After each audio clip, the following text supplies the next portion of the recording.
хүн хөдөлгөөн хийхэд тэр одоо инсулины өөрийнх нь тэр нөгөө эсийг мэдрэх юмуд нь сайжирч байдаг.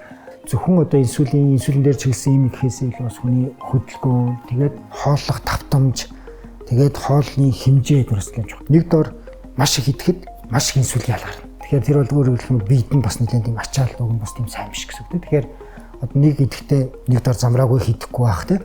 Нөгөө эрүүл хоолны дэглэмэдэр дээр бол яг нөгөө өглөө өдөр орой гэдэг бидний үндсэн 3 хоол идээд тэрний голоор хөнгөн хоол идчих хэрэгтэй. Багууд их хүдэд нэг юм хөнгөн юм бас идчих хэрэгтэй. Хэвж иддэг хүмүүс төр хүртэл чихрийн шижин эрсдэл өндөр гэж үздэг. Өөрөөр хэлбэл одоо ингээл орой 6 цагт хоол идэхгүй хоолынхоо дэглэм барьж байгаа гэсэн мөртлөө 7 8 8:30 9:30 гэл баг амруугаа ингээл жишгэнчгээс хамар ч юм уу талах ч юм уу ингээл нэг одоо юм бичэн ч юм идээд байгаа хүмүүс бол энэ бол өөрөөр хэлбэл нэг дор баг сууж эзнээсээ дор болчих. Яг тэгэхээр дор гэдэг нь жоох юм орох болгонд тэр ялангуяа нүүрсээс орох инсулин ялгарч. Инсулин ялгарх болгонд инсулин дэвжирнэ. Нөгөө өөрөөр хэлбэл дууны хөгжмийн дууг хангалуулахаар дууны одоо сонсогдохой болно гэдэг шиг нөгөө инсулиныг ялгаруулахаар ялгараал энэ сүлдээ дэвжирнэ гэсэн санаа.